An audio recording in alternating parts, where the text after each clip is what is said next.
ओम नमः शिवाय। श्री सद्गुरुनाथ महाराज की जय। परम पूज्य गुरुदेवता श्री कलावती माता की जय। जय राधे कृष्ण, जय गोपाल कृष्ण, श्री गुरुदेव दत्त। ओम नमः शिवाय। आजचा अनुभव खूप सुंदर भावना पोतदार म्हणून आहेत, त्यांनी हा अनुभव शेअर केलेला आहे। आधीचे जे 2 अनुभव होते त्यातला हा एक अनुभव आहे। तर भावनाताईंनी गावाचं नाव सांगू नका असं बोलल्यात. त्या म्हटल्या, "मी 7 वर्ष झालं आईंच्या मार्गामध्ये आहे. हे 7वं वर्ष चालू आहे" म्हणतात. आणि गेली त्याच्या आधी जी 3-4 वर्ष होती, मी वेगवेगळ्या गुरूंचं करायची म्हणतात. म्हणजे कधी ह्या मंदिरात जा, कधी त्या गुरूंच्या मंदिरात जा. ह्या गुरूंचं करू का त्या गुरूंचं करू? असं त्यामुळं मनाला समाधान तर मिळायचं नाही आणि शेवटी काय व्हायचं, फिरून-फिरून आपण त्रासातच. म्हणजे कुठेतरी एका ठिकाणी श्रद्धा दृढ नसल्यामुळं किंवा कुठेतरी एक मार्ग आपण पकडलाय, तर त्याने तारू देत किंवा मारू देत ह्या भावनेनं आपण भक्ती करावी लागते. तर ती वृत्ती नव्हती. इथं मिळत नाहीये समाधान. लगेच म्हणजे थांबायचंच नाही. थोडं म्हणजे आपण म्हणतो ना, जे परीक्षांचे दिवस असतात गुरू जे परीक्षा घेत असतात ते दिवस असतात ते. त्या दिवसांमध्ये तग धरून राहावा लागतोय, नामस्मरणावर भर द्यावा लागतोय. जर आपल्याला वाटलं, की आपल्याला संकटं यायला लागलेत, तर लगेच गुरु बदलून चालत नसते आयुष्यामध्ये. आयुष्यामध्ये काय करावं लागतंय, की स्थिर स्थावर होण्यासाठी एक सुख समाधान आपण जे मिळवण्यासाठी प्रत्येकजण खटपट करतोय, तर ते मिळवण्यासाठी प्रत्येकाने काय करावं लागतंय, तग धरून राहावं लागतंय. ज्यावेळेला गुरु परीक्षा घेत असतात किंवा आपले प्रारब्धाचे भोग असतात, त्यावेळेला त्रास होत असेल, तर त्यावेळेला आपण त्या परिस्थितीत तग धरून राहावं लागतं. मग काय करायचं त्यावेळेला? तर बाकीच्या गोष्टींमध्ये न अडकता नामस्मरणावर भर द्यावा लागतोय. गुरूंनी जी उपासना सांगितलेली आहे, जी आपण 1.5 तासाची भजन किंवा काही 1.5 तासाची जी उपासना करत असू, बालोपासना किंवा वाचन वगैरे जे पण काही करत असू, ते अगदी मन लावून करून, नामस्मरण जास्त वाढवून जी आहे ती परिस्थिती ह्यातनं तुम्हीच तारा किंवा मारा ह्याचा अवलंब करून आपण तग धरून राहावा लागतोय गुरुसेवेत. ना की आपण मग इकडं जाते जाते विचारायला, तिकडं जाते, करते, हे करते, ते करते, असं करत राहिलं तर आपल्याला त्रास होतोय. आणि ताई म्हणतात हेच हेच मी करत होते आणि त्यामुळं मला प्रॉब्लेममधून तर सुटका होत नव्हती, पण जास्त त्रास व्हायला लागलेला होता. आणि का तर माझं लव्ह मॅरेज आहे म्हणतात. तर म्हणजे 12 वर्ष झाली म्हणतात. मी पळून जाऊन लग्न केलेलं होतं आणि म्हणजे असं होतं, की त्यांच्या पण घरच्यांना मान्य नव्हतं आणि आमच्या पण घरच्यांना मान्य नव्हतं. दोघांच्याही घरच्यांना आमच्या मान्य नव्हतं आणि मग आम्ही दोघांनी पळून जाऊन लग्न केलं.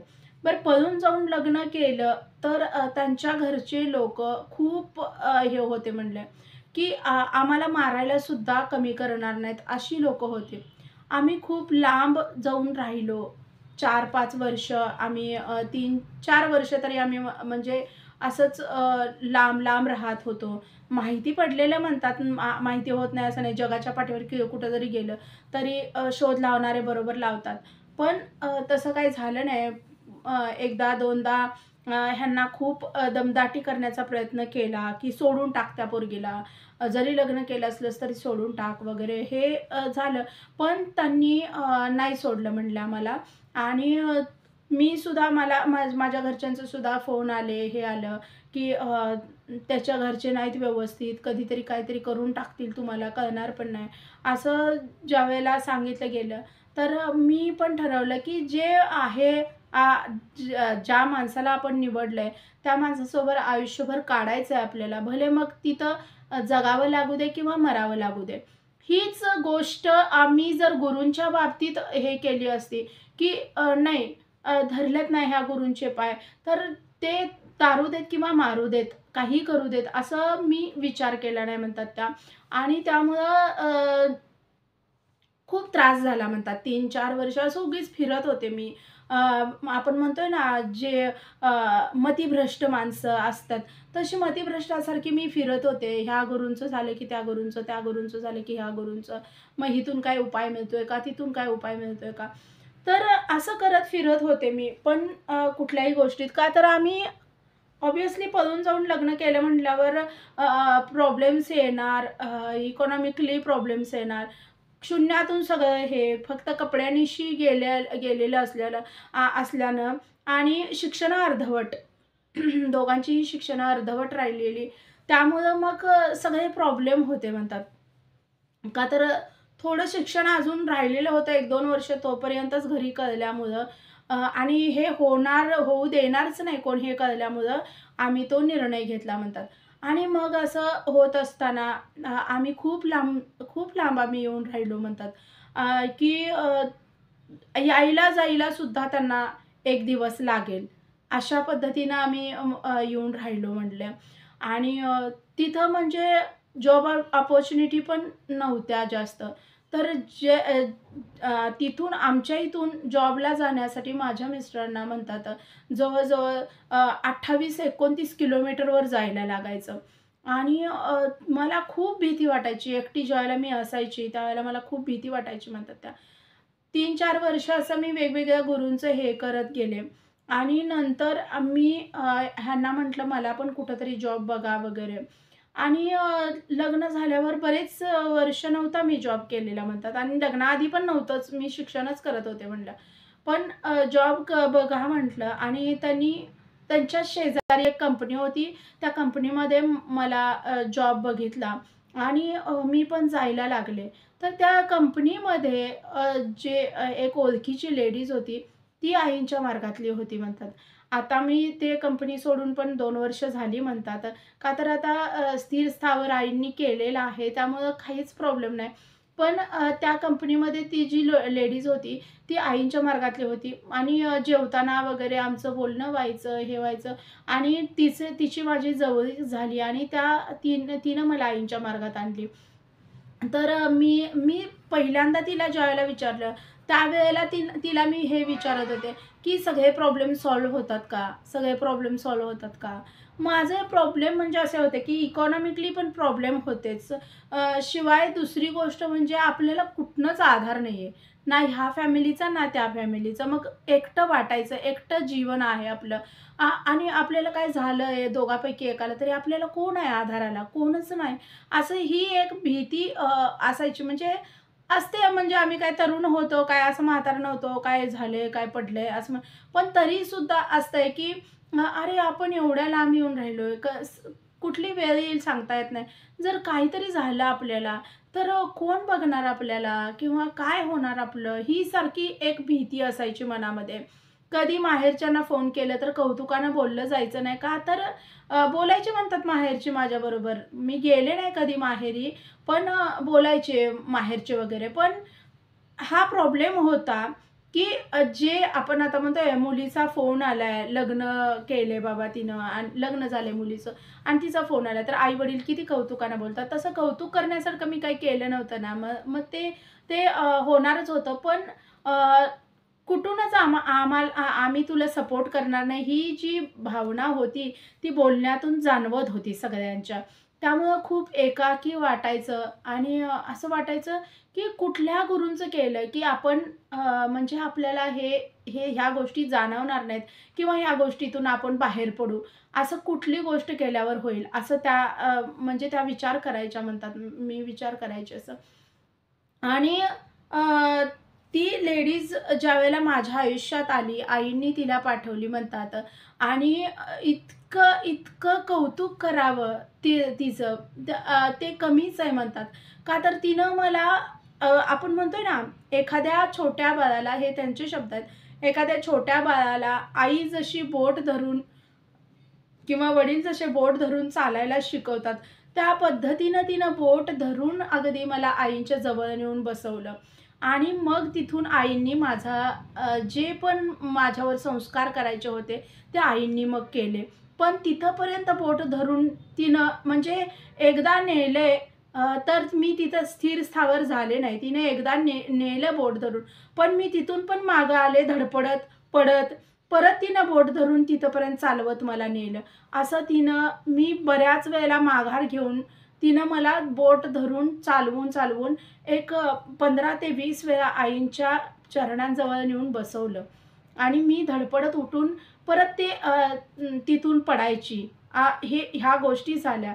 म्हणून तिचे खूप उपकार आहेत त्या म्हणतात. आणि मुद्दाम त्या सगळ्यांचीच नावं घेण्याची टाळतात. फक्त त्यांनी त्यांचं तेवढं नाव सांगितलंय. तेही नाव त्यांनी बदलून घेतलेलं आहे त्या म्हणतात. त्यामुळं मला काही सांगायला प्रॉब्लेम नाही आहे. बऱ्याच गोष्टी त्यांनी सांगू नका म्हणून सांगितल्यात त्या वगळून मी सांगायला लागले. तर त्या म्हणतात तिचे तिचे जे उपकार आहेत ना, ते मला म्हणजे कधीच फिटणार नाहीत. तिचे जे उपकार माझ्यावर झाले, ते कधीच फिटणार नाही. का तर ज्यावेळेला मी जॉबला लागले, मला तिथं पेमेंट पण बऱ्यापैकी मिळत होतं. असं काही खूप जास्त होतं असं नाही. पण आमचं महिन्याचं राशन, पाणी, लाईट बिल वगैरे मी भागवू शकेन एवढं मला तिथून मिळत होतं म्हणतात त्या. आणि माझे मिस्टर आणि मी यायचो जायचो एकत्र. म्हणजे थोडंसं मागं-पुढं व्हायचं. मी थोडंसं पुढं चालत जायची, ते यायचे मागून. पण ती ती एक तो एक ती एक गोष्ट खूप माझ्यासाठी चांगली होती, की मी घरी एकटी जो विचार करत राहायची, तर माझा नवरा माझ्यासोबत आहे येताना पण, जाताना पण. ह्या गोष्टीचं एक वेगळं समाधान असायचं म्हणतात त्या. आणि मग ह्या गोष्टी झाल्या. आईंच्या मार्गात ज्यावेळेला आले, पहिल्यांदा ज्यावेळेला तिनं मला आईंचं सांगितलं, तर त्यावेळेला मला असं वाटत होतं, की नाही, नको. हे काय आहे, नुसतं भजनं करून कुठं चांगलं होणार आहे का? आणि कुठं नामस्मरण करून चांगलं होणार आहे का? काहीतरी तर असं हे पाहिजे, की जेणेकरून पटकन श्रीमंत होता आलं पाहिजे. असं वाटायचं म्हणतात त्या. पटकन असं श्रीमंत होता आलं पाहिजे, की जेणेकरून सगळे प्रॉब्लेम झटदिशी सॉल्व्ह झाले पाहिजेत. आपलं-आपलं घर झालं पाहिजे, आपलं-आपलं हे झालं पाहिजे. असं ह्या विचारात असायची मी म्हणतात. आणि तसं काहीतरी कुठल्या ह्याच्यामध्ये मिळेल का मार्ग? की लक्ष्मी प्राप्तीसाठी आपण जे म्हणतोय ना, ते तसा काही मार्ग मिळेल का? आणि दुसरी गोष्ट म्हणजे त्याचे माझे घरचे सगळे आमच्याकडे येतील का? ही दुसरी गोष्ट. ह्या गोष्टीसाठी माझा जीव फार हे व्हायचा, की आमचे घरचे, त्यांचे घरचे एकत्र यावेत आणि आम्हाला सगळ्यांनी एक्सेप्ट करावं. ही खूप मोठी गोष्ट माझ्यासाठी होती म्हणतात. आणि तर असं काही व्हायचं नाही, कुठल्याच मार्गात असं कधीच झालं नाही. का तर श्रद्धाच तेवढी बळकट होती, त्यामुळं तसं काही गुरूंनी कधी करून आणलं नाही म्हणतात त्या. मग ती म्हटली, तिला मी म्हटलं, "नुसतं भजनानं असं होतंय का गं?" तर आईंनी सांगितलंय, "भजनानं सगळे पाप, ताप, दुरितं सगळी जातात." तर जाणार. आपण तेवढा विश्वास ठेवून करायचं. प्रत्येक वेळेला तिने इतकं मला समजावून सांगितले म्हणतात. आणि मग एकदा असं झालं की म्हणजे ती मला सांगायची रोज थोडे-थोडे भजनं वगैरे सांगायची. त्याच्यानंतर बालोपासनाचं तिनं सांगितलेली होती, चाली वगैरे सगळ्या सांगितलेली होती. मी कधी-कधी करायची घरी, कधी-कधी करायची नाही. वेळ मिळाला तर करायची, कधी-कधी वेळ असून सुद्धा करायची नाही, असं पण व्हायचं. तर म्हणतात एक असं 3-4 महिने असंच गेले. ती फक्त मला सांगत होती, मी हां, हां करायची, थोडंसं नामस्मरण केल्यासारखं करायची, ओम नमः शिवाय म्हणायची, परत मध्येच सोडून द्यायची. 2-2, 3-3 दिवस परत करायचीच नाही. आणि ज्यावेळेला माझी ते जॉब होता जिथं, तर तिथं जॉब चालू असतानाच मला दुसरीकडनं एक एक अपॉर्च्युनिटी आली. म्हणजे माझ्या मिस्टरांनीच काढलेलं, की त्या कंपनीमध्ये पण खूप चांगलं आहे, पेमेंट वगैरे पण चांगलं आहे ते असं म्हणून. तर मग मी असा विचार केला, की जाऊया आपण तिकडं. आणि काय आईंची लीला म्हणतात त्या, की आपण जायचं तिकडं असं मी ठरवलं. ज्या दिवशी म्हणजे तिकडं रिझ्यूम वगैरे घेऊन मी जाणार होते, ज्या दिवशी हे करणार होते, त्या दिवशी अचानक पाय मुरगळला, सॉरी, पाय मुरगळला माझा म्हणतात त्या. आणि मग त्यामुळं मला ना हालताच येईनासं झालं, असं सुजला एकदम. सुजल्यावर हालताच येईनासं झालं. आणि मग तिकडं माझ्या मिस्टरांनी तिथं कळवलं, की म्हणजे तिचं असं-असं हे झालेलं आहे ते कळवलं. 3 दिवस पायाची सूजच कमी येत नव्हती. मग आम्ही चेकअप वगैरे केलं. वाटलं की काय फ्रॅक्चर वगैरे आहे का? तर नाही, नुसती हे होतं. पण 3 दिवस अशी सूज कमी येत नव्हती आणि खूप ठणका घालत होतं. आणि 4थ्या दिवशी मंगळवार होता, सुट्टी होती म्हटली ती आम्हाला. सुट्टी असायची मंगळवारी. आणि तर ते माझी मैत्रीण आली माझ्याकडं आणि म्हटली, "काय गं, बरं वाटतंय का?" ते. आणि मग मी म्हटलं हिला बोलावं का? का नाही सांगावं? तर म्हटलं, "अगं मी ना इंटरव्ह्यूला जाणार होते. दुसरी कंपनी बघत होते मी आणि जाणार होते, तोपर्यंत माझ्या पायाचं असं झालं." तर तिच्या तोंडातून गेलं म्हणतात. ती मला बोलली, की "कशाला चांगलं आहे ते काम चांगलं आहे आणि दुसरीकडं मी तर तुला सांगेन, की दुसरीकडे हे करण्यापेक्षा इथंच थोडे दिवस जास्त केलेस तुझं शिक्षण वगैरे आहे." म्हणजे तिचं जास्त शिक्षण नव्हतं. म्हणजे मी निदान माझं ग्रॅज्युएशन कंप्लीट तरी होत आलेलं होतं म्हणतात त्या. पण तिचं काही एवढं जे शिक्षण नव्हतं. "तुला थोडे दिवस गेले, की तुला पगार वगैरे वाढेल. कशाला सोडायला लागलेस? आणि आईंची इच्छा असेल तू इथंच राहावं म्हणून तुझा पाय मुरगळला असेल." असं ती बोलून गेली म्हणतात. आणि मग मी म्हटलं, "आईंची कशाची इच्छा? मग पैसे तर द्यायचे ना आईंनी तसे." असं मी बोलले म्हणतात तिला, की "आईंनी तसे पैसे तर द्यायचे ना मग आम्हाला. असं आम्हाला पाय मोडून घरात बसवलं इथं." तर ती म्हटली, "असं नाही बोलायचं. तू नामस्मरणावर भर दे. बघ नामस्मरण जितकं करशील ना, तितकं जास्त तुला ह्या गोष्टींचा फायदा होईल."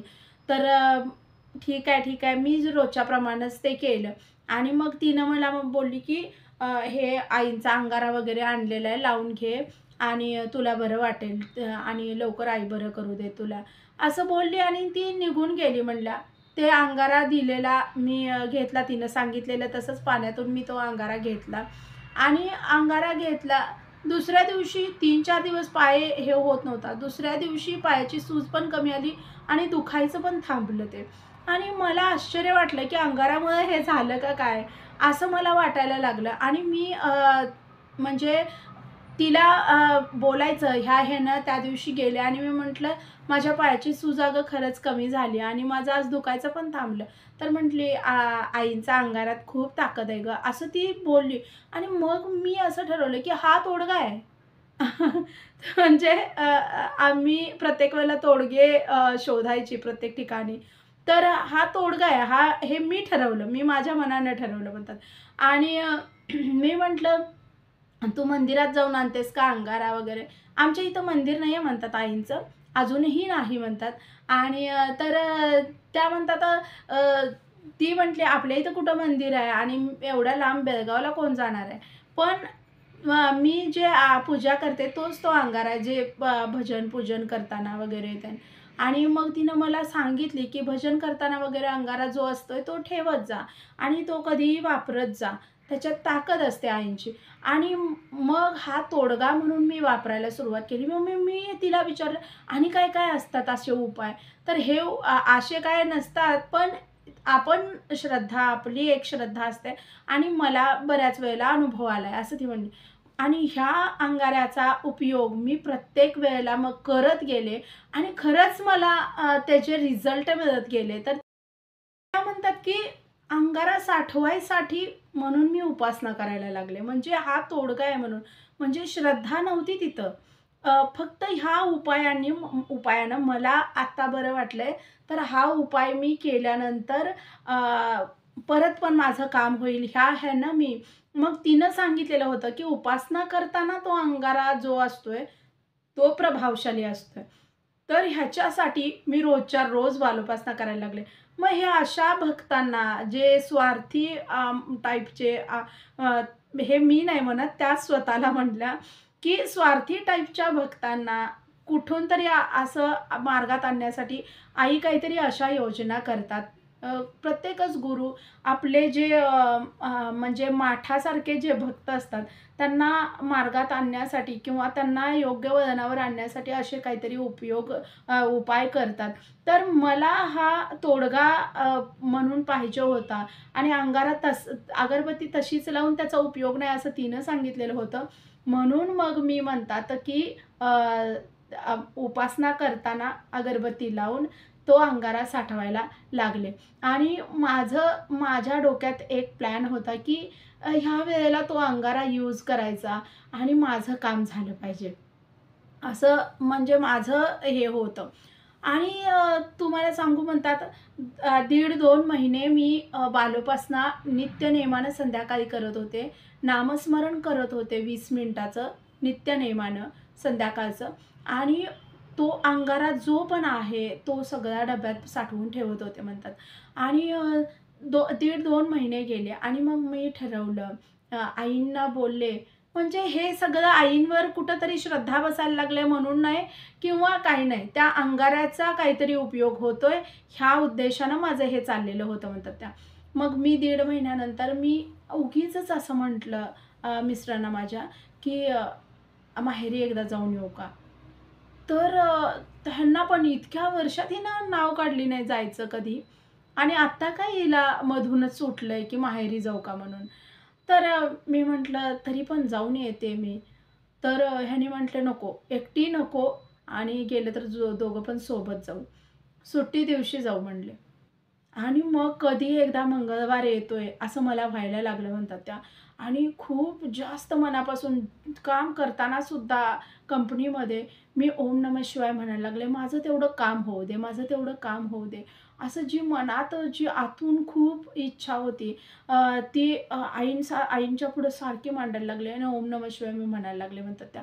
आणि मग मंगळवार आला. सकाळी मी एकदम लवकर उठून डबा भरून भजी बनवले म्हणतात.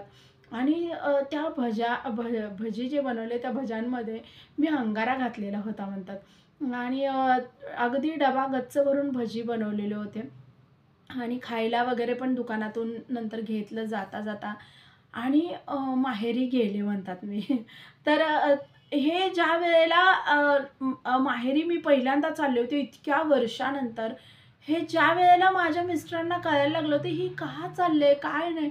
मी म्हटलं ते अंगाऱ्याचा उपाय म्हटलेले का नाही ताई त्या, की तो अंगाऱ्याचा उपाय केला, की हे होतंय. मला माझ्या पायाच्या अनुभवावरून वाटतंय. तर मी हे अंगारा घातलेले भजी खायला देणार आहे आईला वगैरे, असं मी बोलले. तर माझे मिस्टर मला बोलले, "हे असलं काहीतरी करत जाऊ नको गं तू. ह्या गोष्टी चांगल्या नाहीत. असलं काहीतरी करत जाऊ नको. काहीतरी आपल्यावरच उलटेल." तर मी म्हटलं, "गप्प बसा तुम्ही." आणि ते काय मी त्यांना विष घालायला लागले काय खायला? माझ्याशी चांगले व्हावे म्हणून मी हे करायला लागले. असं मी बोलले म्हणतात. हां आणि सॉरी मी मधूनच हे करते.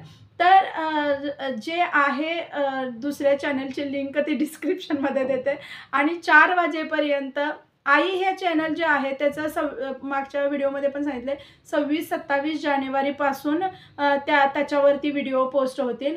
आणि हे जे एस-जी लाईफ अँड रूल्स हा जो चॅनल आहे आणि हा आत्ता जो तुम्ही बघताय व्हिडिओ तो जो चॅनल आहे ह्याच्यावरती रोज व्हिडिओ येतील. आणि एस-जी लाईफ अँड रूल हा जो दुसरा चॅनल आहे त्याच्यावरती 4 वाजेपर्यंत व्हिडिओ रोज पोस्ट होतील. आज पण 4 वाजेपर्यंत व्हिडिओ येईल. तर तिथं पण बघा व्हिडिओ आवडले तर लाईक, शेअर आणि सबस्क्राईब करा. दोन्ही तिन्ही चॅनल. मी मधूनच बोलते. आठवलं की एकदम मी सांगते सॉरी. तर मी असं बोलले म्हणतात की माझी आई वगैरे माझ्याशी चांगली व्हावी, बहीण चांगली व्हावी म्हणून मी हे करते, तुम्ही गप्प बसा. आणि माझे मिस्टर बोलले, "उगीच तुला जे वाटतंय ना त्या गोष्टी तशा नसतात आणि कुणाला पण अंगारे घालत सुटायला लागलेस का तू?"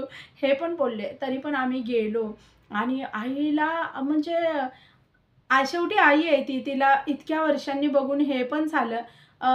पण माझे वडील खूप रागातच होते आणि त्यांनी "हां, ठीक आहे." पाया वगैरे पडल्यावर ठीक आहे. माझ्या मिस्टरांना पण कसं तरीच त्यांनी केलं.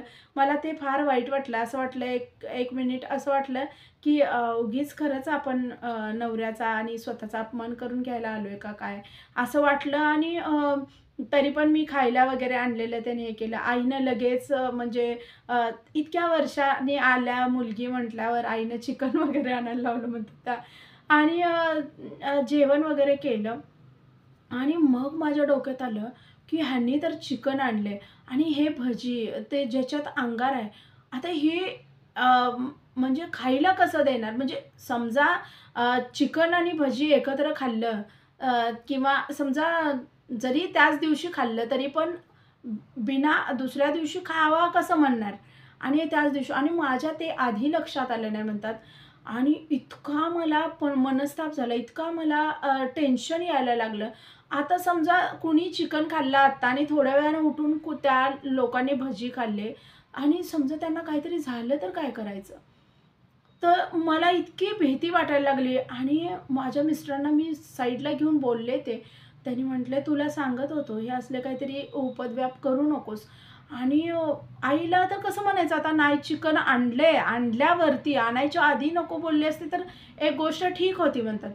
आणि मग मला असं भीती वाटायला लागली. बरं सांगावं तर आई ते म्हणेल, "ही वेगळं काहीतरी आणि शिकून आली का काय? आणि असले प्रयोग कुठनं शिकली ही?" आणि कदाचित माझ्यावर विश्वास होता तेवढा पण जाईल, असं वाटायला लागलं आणि मला काहीच सुचेना. आणि मग मी खऱ्या अर्थानं त्यावेळेला आईंची प्रार्थना केली म्हणतात. इतक्या मनापासून मी आईंची प्रार्थना केली, तुम्हाला काय सांगू म्हणतात, की "आई मला माफ करा, मी असं कधीही परत काही हे करणार नाही आणि मला हे भजी कुणाच्या पोटात जाऊ द्यायचे नाही." का तर सगळेजण खाणार हे मला माहिती होतं. सगळेजण चिकन खाणार हे मला माहिती होतं. आणि बरं मी नाही खाल्लं तर आईला पण वाईट वाटणार, ह्यांनी नाही खाल्लं तरी पण आईला वाईट वाटणार. बरं मी आधीच सांगितलं असतं तर पण तिनं म्हटली असती, "बरं दोघांनी खात नाहीयेत, राहू द्या आणायचं." आणि मग एवढे डब्बाभर भजी केलेले, जवळ-जवळ 25-30 भजी होते त्याच्यामध्ये म्हणतात. आणि मला एवढं टेन्शन यायला लागलं आणि मी ओम नमः शिवाय त्या दिवशी पहिल्यांदा अगदी मनापासून मी ओम नमः शिवाय म्हणायला सुरुवात केली म्हणतात त्या. आणि मी ओम नमः शिवाय, ओम नमः शिवाय म्हणायला लागले आणि अगदी मला कसं तरी व्हायला लागले, "आई, मी जरा बाजूला बसते." आई म्हणली, "काय झालंय?" तर "काही नाही, मी जरा बसते बाजूला." असं म्हणून मी बाजूला बसले आणि ओम नमः शिवाय म्हणायला लागले दुसऱ्या रूममध्ये जाऊन आणि रडायला लागले, की फार भीती वाटायला लागली. काहीतरी होईल काय? आपल्या माहेरच्यांना काहीतरी होईल काय? किंवा आपल्यावर काहीतरी मोठं संकट येईल काय? हे का तर ह्या गोष्टी असतात, की प्रसादासोबत कोण ते हे करत नाही. त्यात तर आईंचा अंगारा घातला. खूप टेन्शन यायला लागलं आणि मनापासून त्या दिवशी नामस्मरण केलं आणि तुम्हाला काय सांगू म्हणतात, एक अर्धा तास झाला मी नामस्मरण तिकडंच करत होते आणि आई ते चिकन हे करण्याच्या, जेवण बनवण्याच्या ह्याच्यात होती. तर म्हटली, "होईपर्यंत तू झोप जा, पड जा." असं म्हणून तिने हे केली. बहीण नव्हती माझी. बहीण कॉलेजला गेलेली होती आणि त्या दिवशी बहिणीला पण माहीत नाही आम्ही आलेलं वगैरे काहीच माहीत नाही आणि बहीण आली म्हणतात 2 सव्वा 2च्या दरम्यान बहीण आली कॉलेजवरून आणि तिच्यासोबत 5-6 मित्र-मैत्रिणी होते म्हणतात आणि 5-6 मित्र-मैत्रिणी असल्यामुळं त्या तिचा आला आणि ते कलबल-कलबल ऐकायला मिळायला लागली. तर आई तिला हे केली चिकन बनवले घरात आणि जरा लवकर हे करताना आणि मग माझ्या डोक्यात एकदम असं हे झाल्यासारखं झालं. म्हटलं, मी आले बाहेर आणि तू आलीस म्हणून तिला पण वाईट वाटलं. थोडंसं गैरसमज किंवा थोडेसे मतभेद जे मी केलेलं होतं कृत्य त्यानं वडिलांची पण नाचक्की झाली. त्यामुळे हे पण बहीण खूप रडली आणि मग माझ्या डोक्यात आलं. मी म्हटलं, "हे भजी तुझ्या फ्रेंड्सना वगैरे दे." "आई आता भजी वगैरे नको आपण कोण खायला का तर ते आधीच चिकन वगैरे आणि जड सगळं हे नको." तर ते सगळे भजी तिच्या मित्र-मैत्रिणींकडे दिले. म्हणजे मी अगदी ह्याच्यातच भरले प्लास्टिकच्या डब्यामध्ये आणि तो डबा तुम्ही तरी खावा जावा. मी म्हटलं, "नको, मी आणल्यात पण उगाच जड व्हायला नको परत. आम्हाला पण लगेच जाणार आहे आम्ही प्रवास परत हे होणार नाही आणि तुम्ही पण नका चिकनवर खाऊ वगैरे ते जड वगैरे." आई म्हटली, "राहू द्या आम्ही संध्याकाळी नंतर उद्या वगैरे जरी राहिले तरी आम्ही खातोय फ्रिजमध्ये ठेवून." तर "नको, नको आई कशाला उगीच असं जड व्हायला हे." आणि ते भजी मी त्या सगळे भजी एकही भजी ठेवला नाही म्हटलं. सगळे भजी आणि तरी बरं त्याच्या आधी आई प्लेटमध्ये वगैरे वडिलांना घालून देणार होती. पण तिनं कामाच्या नादात ते तिच्याकडून राहिलं आणि जे मी सुकत जे खायला आणलेलं होतं, तेच तिनं प्लेटमध्ये घालून वडिलांना दिली. आणि मग म्हणतात मला एवढं हायसं वाटलं. ते भजी सगळे ज्यावेळेला ते घेऊन गेले तिथून आणि तिथंच बसून त्यांनी बोलत-बोलत आमच्याबरोबर थोडे खाल्ले पण आणि माझ्या बहिणीला पण मग मी ती पण घ्यायला लागली होती. पण मी म्हटलं, "राहू दे ना आता त्यांना तू आता खाणारच आहेस ना चिकन वगैरे आता का राहू दे की खाऊ देते मुलांना." असं म्हणून मी त्या तिच्या फ्रेंड्सना सगळं हे केलं आणि वेळ मारून नेली. पण आईंनी ती कृपा केली, की मला इतकं हे झालं होतं म्हणतात त्या, की खूप माझ्यासाठी मोठी गोष्ट होती. आणि मग मी हे केलं. शेवटी अंगारा पोटात गेला नाही कुणाच्या म्हणतात आणि अ, मी आले परत माहेरून ज्यावेळेला आले. माझे मिस्टर म्हटले, जर त्यांच्या ह्याच्यात गेलं असतं ते पोटात आणि समजा एक वेळ म्हणून काहीतरी त्यांच्यावर किंवा आपल्यावर काहीतरी संकट आलं असतं, तर आयुष्यभर तुला ही खंत राहिली असती. त्यामुळं कुणाला अंगारा घालायच्या भानगडीत पडायचं नाही आता. आणि जरी कुणाला काय दिलं तर ते सांगून द्यायचं. जसं तुझ्या मैत्रिणीने तुला सांगून दिलेला होता तो अंगारा, की आईंचा अंगारा आहे पाण्यातून घे म्हणून. तसं तू सांगून द्यायचं, नाहीतर द्यायचं नाही. कुणाला हे असं चोरून घालायचं नाही. त्या वेळेपासून आज तागायत कानाला खडा लावला म्हणतात त्या. पण ही खंत राहिली, की ह्या अंगाऱ्यानं माझे आई-वडील माझ्याशी खूप जवळ आले असते. पण तुम्हाला सांगू म्हणतात ज्या गोष्टी घडायच्या असतात त्या गोष्टी घडत राहतात. मग त्यावेळेपासून मात्र मला आईंवर हे झालं, की आईंनी एवढ्या मोठ्या ह्याच्यातून बाहेर काढलं, की ते कुणाच्या पोटात तरी नाही निदान जाऊ दिलं. आणि मग मी नामस्मरण, भजन माझ्या मैत्रिणीला पण सांगितलं. ती पण खूप हसली आणि त्या त्या म्हणतात मग असे 4-5 महिने परत मी सेवा करत होते, अंगारा साठवत होते आणि तुम्हाला सांगू म्हणतात 1-1.5 वर्ष झालं म्हणतात फक्त 1-1.5 वर्ष झालं आणि तिथंच आमच्या पाठीमागच्या साईडला आम्ही जिथं भाड्याने राहत होतो, त्याच्या पाठीमागच्या साईडला त्या घरामध्ये त्या मालकांना खूप मोठी अडचण आलेली होती म्हणतात. खूप मोठी अडचण आलेली होती आणि तर त्यांनी ते घर विकून दुसरीकडं घर घेणार होते. माझ्या उगीच मनात असं यायला लागलं म्हटलं, की ते घर आपल्याला मिळालं तर 3 रूम आणि पुढं अर्धा गुंठा जागा वगैरे असं ते 1.5 गुंठ्याचा प्लॉट आहे पूर्ण आणि तर 3 रूम मोठ्या-मोठ्या बांधलेल्या आणि खूप चांगलं घर होतं. पण त्यांची इकॉनॉमिकली प्रॉब्लेम नव्हता, वेगळी अडचण होती आणि त्यामुळे त्यांनी ते सोडून जाणार. आणि मला ज्यावेळेपासून कळलं त्यावेळेपासून फार वाटायला लागलं, की ते घर मिळावं. त्यांना सोडायचंच आहे तर आम्हाला ते मिळावं म्हणून. आणि उगीचच मी एक दिवशी माझ्या मिस्टरांना बोलले म्हणतात, की आपण ते घर बघूया का त्यांनी विकणार आहेत. त्याने म्हटले, "अगं तू घेणार कशाच्या जीवावर? आपल्याला मिळणार कसं ते? शक्य आहे का आपल्याला घेणं वगैरे?" तर मी म्हटलं, "बघून यायला तर काय हरकत आहे." सगळेजण म्हणजे आता ज्यांना माहिती आहे ते बघायला लागलेले आहेत आणि तर ह्याने म्हटले, "जाऊया." आणि मंगळवारी आम्ही गेलो आणि खरं मी त्या दिवशी अंगारा घेऊन गेले होते म्हणल्या आणि त्यांच्या गेटमधून आत गेलो आम्ही म्हणल्या आणि त्यांच्या हुंबऱ्यावर मी असा थोडासा अंगारा माझ्या चिमटीतून असा टाकलेला होता म्हणला, की हे घर मला आई मिळू दे आणि माझं ह्या घरात सुख समाधान लाभू दे मला आणि हे घर मिळावं. मी अंगाराचा उपाय परत नाही केला कधी, पण मला खरंच आणि मी त्यावेळेला खरंच मी आईंचं करायला लागलेले होते म्हणतात. म्हणजे असं खूप हे नाही, पण बालोपासना आणि जे नेमाचं 20 मिनिटाचं नामस्मरण हे चालूच होतं म्हणलं. आणि तर त्यांनी जी किंमत सांगितली होती म्हणतात, त्याच्यातले रुपयेसुद्धा तेवढे आमच्याकडे नव्हते म्हणतात. का तर त्यांनी 17 लाख रुपये किंमत सांगितलेली होती. का तर म्हणजे 1.5 गुंठ प्लॉट आणि खूप चांगलं बांधकाम वरती बांधता येतंय. वरती म्हणजे 2-3 मजले चढवू शकतोय एवढं आहे ते बांधकाम आणि त्यामुळं मग त्यांनी 17 लाख त्यावेळेला सांगितलेलं होतं म्हणतात. आणि एवढे 17,000 सुद्धा मिळणं खूप मुश्किल होतं आमच्यासाठी. तर मी इतकी रडले म्हणतात तिथून आल्यावर आणि खूप भारी वाटलं होतं घर. खूप त्यांना पण विकायचंच होतं. पण आम्ही ज्यावेळेला गेलो ना, तर त्यांनी पण ओळखलेले ह्यांनी काय घेऊ शकणार आहेत म्हणून. त्यांना सुद्धा ते वाटत होतं.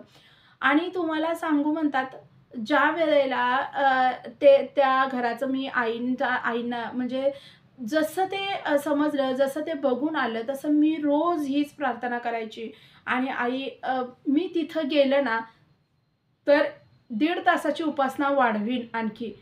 पण मला ते घर मिळावं आणि तिथं मला खूप चांगलं स्थिर स्थावर जीवन आणि सुखी समाधानी जीवन मिळावं. असं मी रोज आईंना प्रार्थना करायची म्हणतात. तर मी सारखी ह्यांच्या पाठीमागं बघा की कुठून कर्ज मिळतंय का? बघा की कुठून काय मिळतंय का? थोडेसे पैसे हे करा. अगं कशाच्या जीवावर आपल्याला मिळणार आहेत? आपल्याला कोण हे करणार आहे? आणि जरा तुमच्या भावांना विचारून बघा आणि आपल्याला काय देतील का त्यांनी? म्हणजे जी प्रॉपर्टी आहे सासरी माझ्या प्रॉपर्टी भरपूर म्हणतात. त्याला काय पण त्याचा उपयोग आजतागायत पण झाला नाही म्हणतात त्या. तर मी सारखी मागे लागलेले, त्यांना रिक्वेस्ट करून बघा की हे करून बघा की. तर माझे मिस्टर म्हटले, "तू ती ती आशा सोडून दे आणि आपल्याला जिवंत ठेवलंय ना त्या लोकांनी, हेच हेच आपल्यावर उपकार म्हणायचं आणि ते सोडून दे. तू तो नाद करू नकोस आणि घराचं वगैरे काय विसरून जा, उगाच हे करू नको." तर तुम्हाला सांगू म्हणतात, मला इतकं इतकं म्हणजे त्या गोष्टींचा हे वाटायला लागलेलं, की काय करू, काय नको. 8 दिवस असं नामस्मरण करायची, मी रडायची. आईना म्हणायची, "मी घर मिळालं ना, आई 1.5 तासाची उपासना वाढवेन. मला तेवढं घर मिळू दे." 8 दिवस अशी रडत होते मी, उपासना करायची. माझ्या मैत्रिणीला पण बोलले. तर माझी मैत्रीण म्हटली, "एक आहेत जे व्याजानं देतात." अ, म्हणजे आता घर वगैरे तुम्ही घ्यायचं म्हटलं तर कुठून तरी व्याजानं वगैरे काढा. व्याजदर ऐकल्यानंतर माझे मिस्टर म्हटले, "बाई, आपण मरून जाईन, ते फिटणार नाही," म्हटले. "आणि तू विषय क्लोज कर," म्हटले ते. परत आणि आहे तसं फेरसे 8 दिवसानं आणि परत मी रडायला सुरू आणि परत नामस्मरण तसंच करायची वगैरे आणि म्हणतात ह्यांचा चुलत भाऊ आला. इतक्या वर्षांनी ह्या सगळ्या गोष्टी गुरु घडवून आणतात म्हणतात. ह्यांचा चुलत भाऊ आला म्हणतात, जवळ-जवळ आमच्या लग्नाला 5 वर्ष तरी होत आलेली असतील म्हणतात. 4-5 वर्ष तरी होत आलेली असतील म्हणतात. तर त्याच्यानंतर चुलत भाऊ आला आणि चुलत भाऊ आला आणि त्याच्या कानावरती ह्यानी नाही, मी गोष्ट घातली, "भाऊजी असं-असं आहे आणि ह्यांचे भाऊ देतील का?" वगैरे ते असं म्हणून. तर त्यावेळेला तुम्हाला सांगू म्हणतात, कुणीही सुद्धा असं हे करणार नाही. त्यांनी आम्हाला 4.5 लाखांची मदत केलेली म्हणतात.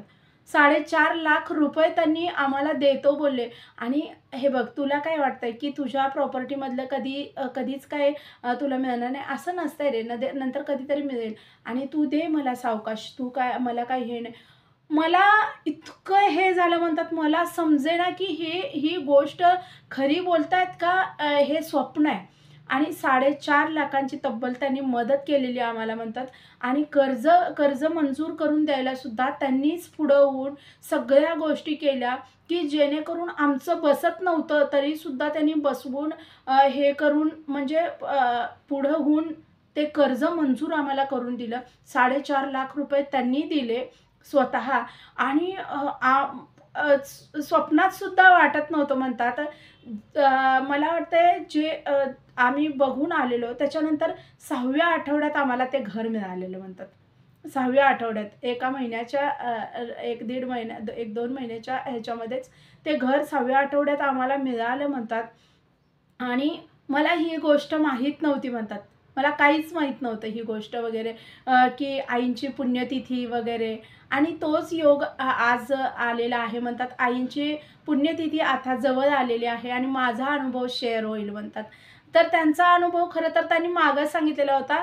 पण आला तो आईंच्या पुण्यतिथीच्या दरम्यानच तो अनुभव आता शेअर व्हायला लागला. तर म्हणतात ज्या दिवशी आम्ही तिथं गेलो, त्याच्यानंतर 4-5 दिवसातच आईंची पुण्यतिथी होती म्हणतात. आणि मी माझ्या नवीन घरात ज्याला तिनं मला सांगितली माझ्या मैत्रिणीनं, मी एवढी रडले म्हणतात, एवढी रडले आणि ज्या दिवशी घराचं सगळं कागदपत्र झाली, हे झाली, मी पूर्ण रात्र म्हणतात, दुसऱ्या दिवशी मी लगेच उठून कामाला पण गेले. पण पूर्ण रात्र, पूर्ण जागून मी त्या घरात नामस्मरण करत होते म्हणल्या. जी मुलगी किंवा जी बाई म्हणतात, की विचारच करत नव्हती, कधी असं हे नव्हते करत नव्हती. पूर्ण रात्र मी त्या घरात नामस्मरण केलं म्हणतात. आणि तेवढी आमची परिस्थिती नव्हती, की लगेच आम्ही मोठी वास्तुशांत वगैरे घालावी वगैरे काही नाही. पण मी पाण्याची कळशी भरून नेली दुसऱ्या दिवशी. त्याच्यानंतर नामस्मरण तिथं केलं आणि माझ्या मिस्टरांनी सुद्धा पहिल्यांदा नामस्मरण मी कळशी भरून घेऊन गेले. त्या दिवशी पहिल्यांदा नामस्मरण केलं. लगेच 2 दिवसात सगळा पसारा वगैरे सगळं हे केलं म्हणतात, हलवलं, आणलं घरामध्ये आणि आम्ही काही असं पूजा वगैरे घालत बसलो नाही म्हणतात. नंतर आम्ही आल्यानंतर पूजा का तर तेवढं हे नव्हतं म्हणतात. तर पूजा वगैरे घातली, ते ते जवळ-जवळ 3-4 महिन्यानंतर पूजा वगैरे आम्ही घातली म्हणतात. पण असं काहीही मला हे झालं नाही म्हणतात, का जाणवलं नाही किंवा आणि आम्ही सांगितलं पण नाही आम्ही घर घेतलंय म्हणून कुणाला लगेच म्हणतात. माहेरी पण नाही, सासरी पण नाही. कुणालाच सांगितलं नाही लगेच, की आम्ही घर घेतलंय म्हणून. पण मी तिकडं ते शिफ्ट झालो. आम्ही तिथं नामस्मरण करायला लागलो आणि पहिला सॉरी आईंची पहिली पुण्यतिथी म्हणतात, इतक्या थाटामाटात साजरी केली म्हणतात. इतक्या थाटामाटात, की मला खरंच ह्या गोष्टीचा हे आहे म्हणतात, अभिमान आहे, की मला आईनी खूप जवळ घेतलंय. मी स्वतःला खूप भाग्यवान समजते म्हणतात. आईंच्या पुण्यतिथीच्या दरम्यान मला घर मिळालं आणि पहिलं माझं स्वतःच्या घरात आईंची पुण्यतिथी खूप मोठी साजरी झाली आणि परिस्थिती नसताना सुद्धा आईंनी माझ्याकडून ती एवढी छान साजरी केली, की 150 लोकं जेवली म्हणतात आईंच्या पुण्यतिथीच्या दिवशी. आणि म्हणजे किती गडबडीत म्हणतात आईंचा फोटो तयार करून आणला आणि माझी मैत्रीण म्हटली, "इथून पुढं सगळं चांगलं होणार बघ" आणि ते होत गेलं म्हणल्या. कुठंही मागं काहीही पडलं नाही आणि वास्तुशांत घालायच्या आधी आईंची पुण्यतिथी साजरी झाली म्हणतात माझ्या घरात आणि तीच खरी वास्तुशांत होती म्हणतात. त्या दिवशी माझ्या मैत्रिणीनं भजन म्हटलं घरामध्ये. आईंच्या मार्गातले थोडेफार खूप जास्त नव्हते, पण थोड्याफार भगिनी होत्या त्यांना तिनं लांबून-लांबून आलेल्या होत्या त्यांना बोलवलं होतं तिनं म्हणल्या आणि त्या दिवशी आम्ही भजन केलं आणि भजन झाल्यानंतर मग जेवण हे झालं. 150 लोकं जेवली म्हणतात. एवढं समाधान वाटलं आणि परिस्थिती नसताना आईंनी ते सगळं करून घेतलं. त्याच्यानंतर मी कपड्याचा व्यवसाय हळू-हळू त्याच दिरांना थोडंसं हे करायला लावून परत त्यांच्याकडून 1-1.5 लाख रुपये घेतले आणि कपड्याचा व्यवसाय पण सुरू केला म्हणतात आणि आईनी त्यात खरं मला इतकं यश दिलं. मग मी ते करत-करत मी शिवणकाम शिकले. मला आधी येत नव्हतं म्हटलं, ते शिवणकाम शिकले. मग कपड्यांचा व्यवसायाचा पण जम बसला आणि इकडं माझे हे पण ड्रेस त्याच्यानंतर ब्लाऊज वगैरे ह्याला पण खूप आमच्या इथं आता म्हणतात मी 2 लेडीज ठेवलेल्या आहेत म्हणतात आता. एवढं म्हणजे हे झालेलं आहे आणि आता म्हणतात मी प्रेग्नंट पण आहे.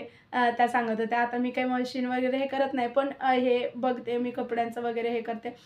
2 लेडीज ठेवलेल्या आहेत. आता मी प्रेग्नंट पण आहे म्हणतात आणि खूप वर्षांनी ही गोष्ट झाली म्हणतात मुलाची. पण त्या गोष्टींसाठी आम्ही एवढं नाही हे केलं का तर आमची परिस्थिती नव्हती त्यावेळेला आणि आम्हाला आमच्याच जीवनावर भरवसा नव्हता, की आमचं जीवन कोण संपवेल काय ही भीती आम्हाला होती म्हणतात. पण आता कुठल्या गोष्टीची भीती करायची गरज नाही म्हणतात. घरच्यांना पण कळलंय, की ह्यानी घर वगैरे घेतलं वगैरे आणि आता 2 वर्ष झाले सगळ्यांना कळलंय म्हटलं, की घर वगैरे घेतलंय, हे झालंय आणि आईला वगैरे पण आमच्या छान वाटतंय. त्यांचे पण आई-वडील वगैरे हां, हे करतात. पण ती गोष्ट अजूनही झाली नाही की जी मला हवी होती, की माझा परिवार किंवा त्यांचा परिवार आमच्या सोबत असावा. बोलतात, करतात, पण तेवढ्याचं तेवढं असं काही कधी या, जावा किंवा आम्हाला कुठल्या कार्यक्रमाला इन्व्हाईट करतात असं पण नाही म्हणतात. पण कधी फोन आला, हे केलं, चांगलं बोलतात आणि सोडून देतात, असं हे नाही म्हणतात. पण त्यामुळंच असंच होणार होतं म्हणून कदाचित तो अंगारासुद्धा आई-वडिलांच्या सुद्धा आमच्या पोटात गेला नसावा म्हणतात. तर हे अशा पद्धतीने सगळं आणि मी जो पण अंगारा साठवलेला आहे, मी सुद्धा हेच केलेलं आहे बरं का. तर त्या सांगितल्या त्यावेळेला मला पण हे जाणवलं, की त्यांनी सगळा अंगारा वगैरे तुळशीमध्ये वगैरे सगळीकडं असं सगळ्या अंगारा असं झाडांमध्ये ते घातलेलं आहे म्हणतात आणि खूप सुंदर घर म्हणतात. मग अर्धा गुंठा पुढं हे आहे. आमची दोघांच्या 2 व्हीलर झाल्या म्हणतात. त्याच्यानंतर माझं स्थिर स्थावर बिझनेस झाला म्हणतात.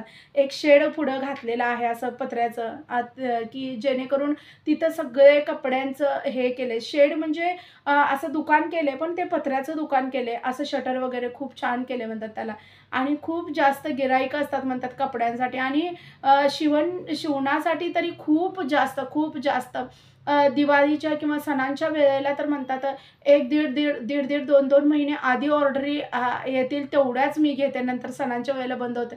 एवढं त्या लेडीजना सुद्धा दोघींना काम असतं. एवढं आईंनी हे केलं म्हणतात. सगळ्या गोष्टी हे घर म्हणजे मला आईंनी दिलेलं का तर बऱ्याच जणांना वाटत होतं, की हे त्यांना प्रॉब्लेम्स आलेले आहेत आणि त्यांनी विकायला लागले आहेत आणि ह्यांना काय लाभणार आहे. पण ते घर मला खूप लाभलं म्हणतात. आता थोड्याच दिवसात म्हणतात आणि 1 वर्षभरात वरती बांधकाम काढणार आहे वगैरे असं म्हणत होत्या त्या.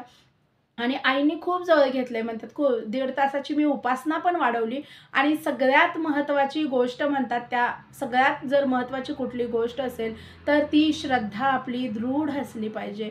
श्रद्धा की तुम्ही तारा किंवा मारा, ही नंतर-नंतर आत्ता जर मला ह्या क्षणाला कोण म्हटलं, की तुझ्या सासरच्यांकडून किंवा तुझ्या माहेरच्यांकडून कधीही तुझा घात होऊ शकतोय, तर मी बिनधास्त म्हणेन, होणार असेल तरी पण आई टाळणार. हा माझा दृढ आता विश्वास आहे आणि तो विश्वास इतका बळकट झालाय म्हणतात त्या, की कुठलीही ताकद येऊन तो विश्वास डळमळीत करू शकणार नाही. एवढा विश्वास आहे. माझे मिस्टर पण करतात म्हणतात. आता मला 7वा महिना चालू आहे म्हणतात. मी प्रेग्नंट आहे म्हणतात आणि खूप भारी, खूप हा जो प्रवास होता आईसोबत असताना, त्यावेळेला तो खूप रंजक प्रवास झाला असं म्हणतात त्या. तर असेच छान-छान अनुभव सगळ्यांना येऊ देत आणि व्हिडिओ आवडला तर लाईक, शेअर आणि सबस्क्राईब. श्री सद्गुरुनाथ महाराज की जय. परमपूज्य गुरुदेवता श्री कलावती माता की जय. जय राधे कृष्ण, जय गोपाल कृष्ण, श्री गुरुदेव दत्त. ओम नमः शिवाय.